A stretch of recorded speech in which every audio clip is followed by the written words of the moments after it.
GearNetwork.com. Will you put that down and pick up your microphone? Seriously. Are you talking to me? No, I'm talking to the other one with the microphone in her hand. Oh, okay, good. Welcome, everybody, to Get Ready America, ladies and gentlemen.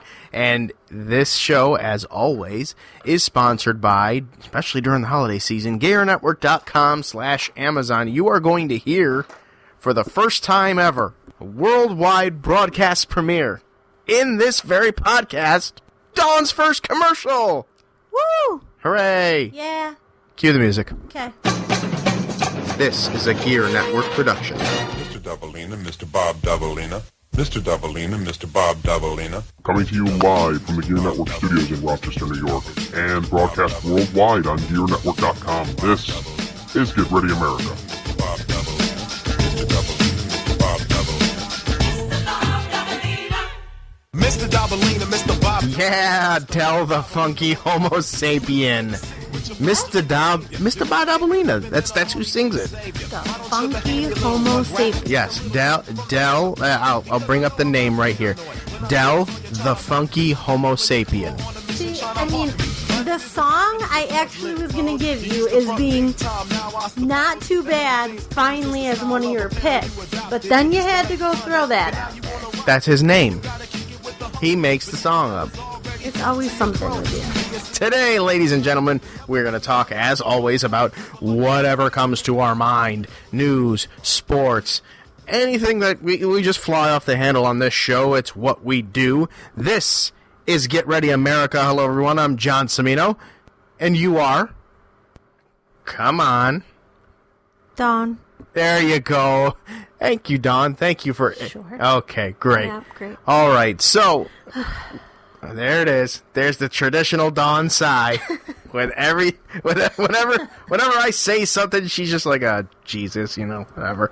But, all right, so let's actually start today's show off by talking about the swimming success, if you will, of the JC Money Show Uncensored. And, it's amazing to me, Dawn.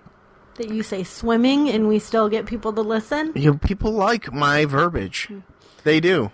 It's my radio personality. It's the radio verbiage. This is your everyday personality. Why you gotta open up the doors and let everybody see? This from the man who says slacks. Really? My grandpa said slacks. They're called slacks. Well, don't get your knickers in a bunch, John. Whoa. Don't use that language. That's not... Anyways, okay. What were you saying? Carry on. Since the launch of the Gear Radio Network, and even through the Talking Wrestling with JC Money days, a lot of people were wondering when I was going to kind of push the envelope a little bit, kind of go into my old shooting habits or whatever. And, here's the thing. And I want everybody to understand that, in professional wrestling, in entertainment, in life in general, there are times to do quote-unquote shoots, bringing the realism to something that's theatrical, If you do it all the time, like certain people we know, it tends to become... I don't know that many people that are real all the time. Most of the people I know are fake all the time. Well, yes, but I'm talking about doing the shoot style, like whenever they cut a promo or whatever, like this is it, this is this is legit, you know what I mean? And there's a lot of people that do that. Mm-hmm. There's a lot of people that say it's, in wrestling business, we call it a work shoot, but there's a lot of people that do that. My philosophy on that is, if it's done all the time, the meaning behind it is deflated. So, let's just say, for example, CM Punk, when he sat down and he did that work shoot on John Cena before his big push to superstardom, the one that got everybody talking when he was wearing the Stone Cold shirt and he started, going off unscripted, quote unquote. He didn't do that every week. So that's why that particular promo, the pipe bomb, if you will, just exploded all over the internet. If you do it every week as part of a segment, as whatever, it just becomes watered down. So that's kind of why I didn't, from the get-go, do that particular style. I first and foremost wanted to develop my radio personality. Talking wrestling allowed me to do that, to kind of get to this platform here with Get Ready America, to build the confidence and you get the experience or whatever. You all have to start somewhere. But I kept it radio friendly because I wanted to keep the radio friendly personality and build the brand that way. Now, having said that, I do know there is a market for the hardcore type of wrestling fan, the people that listen to this because I'm JC Money. You know, the people that like JC Money specifically because of professional wrestling. I know some of the old listeners were kind of upset with Talking Wrestling going away, so that's where the JC Money Show Uncensored kind of comes in once a month, my Showtime special, if you will.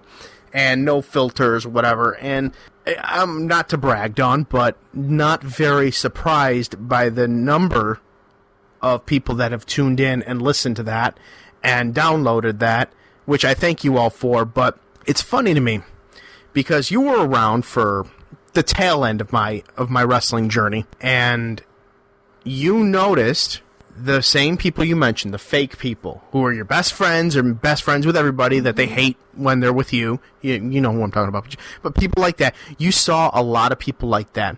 And you saw people like me get crapped on for it. Those same people are now wanting to get on board and wanting to get on my show and wanting to, listen to every single one of them. And, even though I'm irrelevant, or rather JC Money is irrelevant, they'll still listen. So, it's baffling to me. Well, I've said it, countless times, that I appreciate the haters because they listen. As irrelevant as you are, they have to tune in, they have to hear what's being said, they have to make comments about it, they have to talk about it. And it's just funny to me that somebody so irrelevant gets so much heat. It's really, funny. I find it comical, and I'm very much amused by it, so thank you. I'm amused by it as well, and here's the thing, to everybody that listens that thinks that professional wrestling and yakking on Facebook is my life. Yeah. It's not. I mean, if I'm stopped at a railroad track, because Westridge Road over here in Rochester, railroad track just is never ending there, and the railroad stops are never ending. But if I'm there and I'm sitting there and I'm bored, or I'm bored at the real 9 to 5, I'll go on there, I'll comment to something because I know it's hook, line, sinker. It's reeling and riling people up, and that is how you can tell the difference between the people that should be sitting behind the barricade and the people that are in front, because people like me can laugh and say, hey, look at what I can do to this other wrestler right here. Watch this. Hey, UW's garbage. Boom. Boom.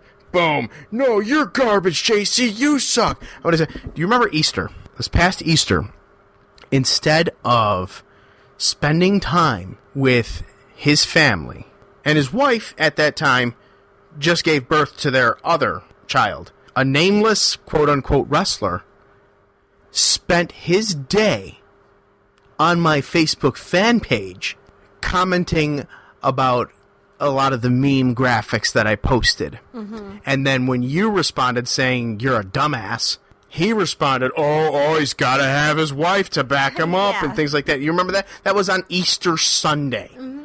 On Easter Sunday of all days. Yeah. People like that will follow what I do, will follow what I say. So that's why the JC Money Show Uncensored has taken off, because they want to know when I reprise the role of JC Money on those podcasts, what I'm going to say. So you combine that with Chip Stetson, and of course you're going to have just a lot of people listening. And Chip and I, it was just natural, ball busting, the whole nine.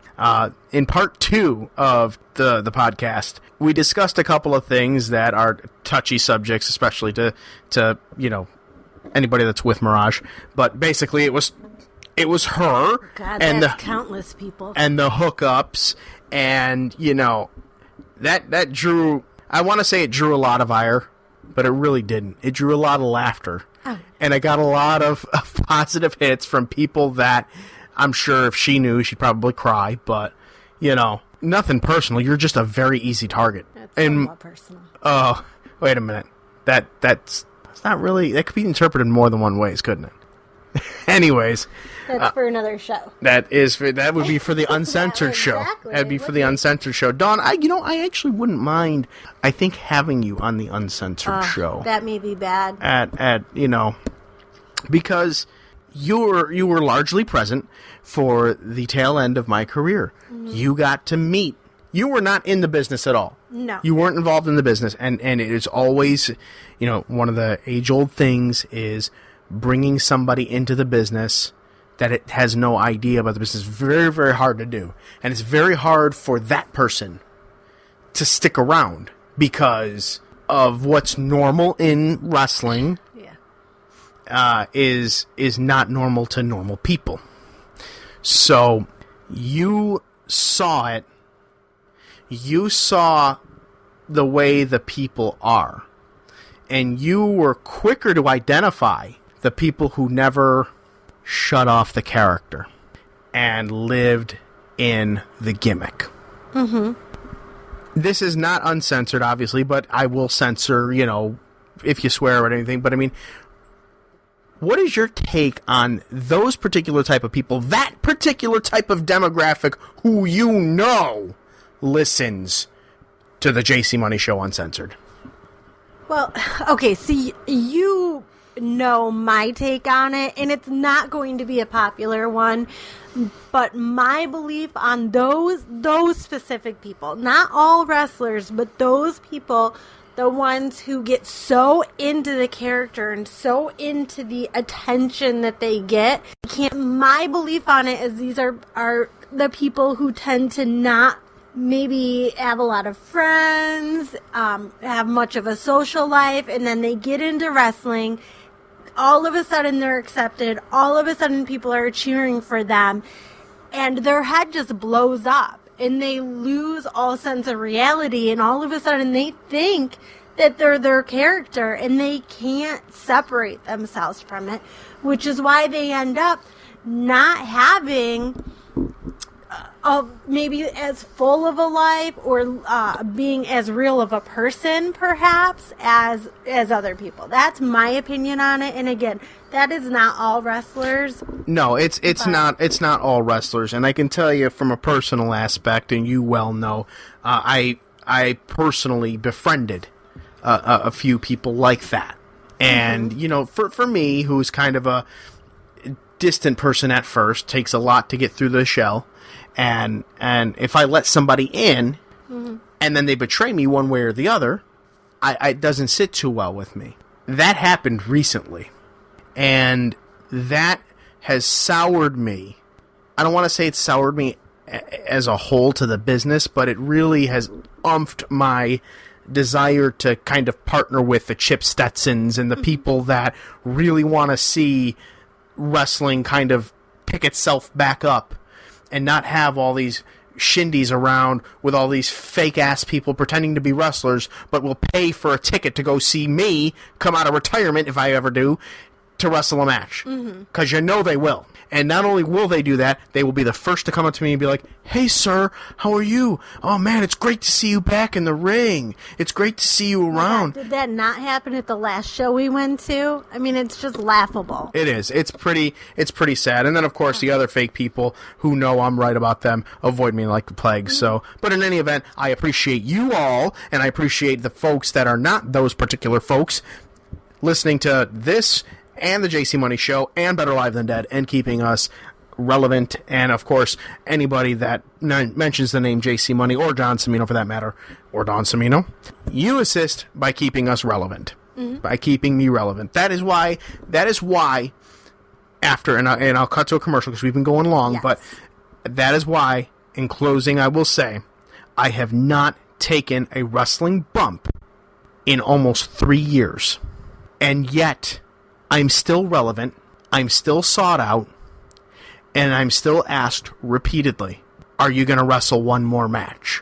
Are you going to come back for another program? If this area with this saturated amount of wrestlers, quote unquote, were any good, why the hell would anybody want to book a guy that hasn't wrestled in 3 years? Because you're entertaining. Exactly. And with that, we'll go to commercial break. World premiere, ladies and gentlemen, of Dawn's first commercial starts